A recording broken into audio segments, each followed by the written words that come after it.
നമസ്കാരം, മലയാളി വാർത്തയിലേക്ക് സ്വാഗതം. ലണ്ടൻ ഹീത്രോ വിമാനത്താവളം ലക്ഷ്യമാക്കി പറന്ന ബ്രിട്ടീഷ് എയർവേസ് വിമാനത്തിനുള്ളിൽ നാടകീയമായ സംഭവ വികാസങ്ങളുണ്ടായി. ജൂലൈ 6 നടന്ന സംഭവമാണ്. അതിൻ്റെ നിർണായക വിവരങ്ങൾ ഇപ്പോഴാണ് പുറത്തു വരുന്നത്. എന്താണ് വിശദമായി നമുക്ക് നോക്കാം. എന്താണ് അന്ന് ആ വിമാനത്തിനുള്ളിൽ സംഭവിച്ചതെന്ന്. എനിക്ക് മരിക്കണ്ട, എനിക്ക് ജീവിക്കണം എന്ന് ഉറക്കെ നിലവിളിച്ചിരിക്കുകയാണ് ഒരു യാത്രക്കാരി. ലാൻഡിങ്ങിനായി താഴ്ന്നു പറക്കുന്നതിനിടെ സാങ്കേതിക തകരാറിനെ തുടർന്ന് സ്റ്റോൾ എന്ന മുന്നറിയിപ്പ് മുഴങ്ങിയിരുന്നു. ഇതോടെയാണ് വിമാനത്തിനുള്ളിൽ യുവതി മെയ്ഡേ സന്ദേശം നൽകിയത്. പിന്നാലെ വിമാനം ഹീത്രോയിൽ ലാൻഡ് ചെയ്യുകയായിരുന്നു. ജർമ്മനിയിലെ ഡ്യൂസൽഡോർഫിൽ നിന്ന് ഹീത്രോയിലേക്ക് വന്ന ബ്രിട്ടീഷ് എയർവേസിന്റെ BA919 എയർബസ് A320 വിമാനത്തിലാണ് സംഭവ വികാസങ്ങൾ അരങ്ങേറിയത്. ആദ്യ ലാൻഡിംഗ് ശ്രമത്തിനിടെ വിമാനത്തിന്റെ എയർ ഡേറ്റ റെഫറൻസും സംവിധാനങ്ങളൊന്നും തകരാറുണ്ടായി. സ്റ്റോൾ വാണിംഗ് കിട്ടി. ഇതോടെ പൈലറ്റുമാർ ലാൻഡിംഗ് ഉപേക്ഷിച്ച് വിമാനം വീണ്ടും ഉയർത്തി. പാൻ അടിയന്തര സന്ദേശം നൽകി. രണ്ടാമത്തെ ശ്രമത്തിനിടെ ഏകദേശം 3000 അടി ഉയരത്തിൽ വീണ്ടും സ്റ്റോൾ വാണിംഗ്. ശക്തമായ റിക്കവറി മനൂവർ നടത്തുകയും അടിയന്തര സന്ദേശമായി മെയ്ഡേയായി ഉയരുകയും ചെയ്തു. വിമാനം പെട്ടെന്ന് ശക്തമായി ചലിച്ചു. എഞ്ചിനുകളിൽ നിന്ന് വലിയ ശബ്ദമുണ്ടായി.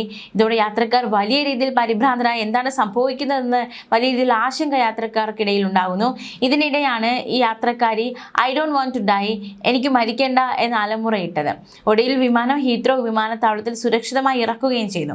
ഫയർ ട്രക്കുകളും പോലീസ് ഉൾപ്പെടെയുള്ള അടിയന്തര സേവന വാഹനങ്ങളും സജ്ജമായിരുന്നു. വിമാനത്തിലും യാത്രക്കാർക്കും ജീവനക്കാർക്കും പരിക്കുകളില്ല. കേടുപാടുകൾ റിപ്പോർട്ട് ചെയ്തിട്ടില്ല. ഈ സംഭവത്തെ സീരിയസ് ഇൻസിഡന്റ് എന്നാണ് ഫ്രഞ്ച് വ്യോമയാന അപകട അന്വേഷണ ഏജൻസിയായ BA വിശദീകരിക്കുന്നത്.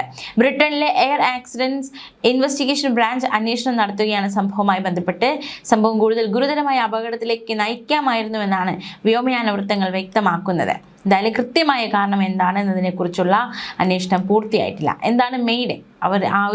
ആ യുവതി ആ ഒരു വിമാനത്തിനുള്ളിൽ നിന്ന് വിളിച്ചു കൂവിയ ഒരു വാക്കാണ് മെയ്ഡേ. മെയ്ഡേ എന്ന പദം വരുന്നത് ഫ്രഞ്ച് വാക്കായ മെയ്ഡറിൽ നിന്നാണ്. എന്നെ സഹായിക്കൂ എന്നാണ് അതിൻ്റെ അർത്ഥം. 1920കളിൽ ലണ്ടനിലെ ക്രോയിഡൻ വിമാനത്താവളത്തിലെ ഒരു റേഡിയോ ഓഫീസറായ ഫ്രെഡറിക് സ്റ്റാൻലി മോക്ഫോർഡാണ് ഈ വാക്ക് ആദ്യമായി ഉപയോഗിച്ചത്. വിമാനയാത്രക്കാർക്കും എയർ ട്രാഫിക് കൺട്രോളർമാർക്കും പെട്ടെന്ന് മനസ്സിലാക്കാൻ കഴിയുന്ന ഒരു വാക്ക് വേണമെന്ന ചിന്തയിൽ നിന്നാണ് മെയ്ഡേ എന്ന വാക്ക് വരുന്നത്. സാധാരണഗതിയിൽ അപകടത്തിൽപ്പെടുന്നവർ 3 വട്ടം മെയ്ഡേ എന്ന് ആവർത്തിക്കും. കപ്പൽ, വ്യോമ ഗതാഗത മേഖലയിൽ ആശയവിനിമയത്തിന് ഫ്രഞ്ച് ഭാഷയാണ് കൂടുതലും ഉപയോഗിച്ചിരുന്നത്. മെയ്ഡേ എന്ന് 3 തവണ ആവർത്തിക്കുന്ന സന്ദേശം കിട്ടിയാൽ അതിന്റെ ഉറവിടത്തിന് സമീപമുള്ള എല്ലാ വിമാനങ്ങളും കപ്പലുകളും അവരുടെ സഞ്ചാരപാത മാറ്റി അപകടത്തിൽപ്പെട്ട വിമാനത്തിനോ കപ്പലിനോ സഹായം നൽകണം. സമീപ വിമാനത്താവളത്തിലെ എയർ ട്രാഫിക് കൺട്രോളർമാർ ഉടൻ തന്നെ വിമാനത്താവളത്തിലെ എമർജൻസി പ്രോട്ടോകോൾ ആക്ടിവേറ്റ് ചെയ്ത് രക്ഷാപ്രവർത്തനങ്ങൾ ഏകോപിപ്പിക്കും. നമ്മളെല്ലാവരെയും സംബന്ധിച്ച് ഇത് മെയ്ഡേ എന്ന് പറഞ്ഞാൽ അത് ഒരു ആദ്യമായിട്ട് കേൾക്കുന്ന വാക്കല്ല. അഹമ്മദാബാദിൽ നടന്ന വിമാന അപകടം, അതുമായി ബന്ധപ്പെട്ട് ഉയർന്ന വാർത്തകളൊക്കെ നമ്മൾ ഈ വാക്ക് കേട്ടിട്ടുണ്ട്. ന്യൂസ് ഡെസ്ക് മലയാളി വാർത്ത.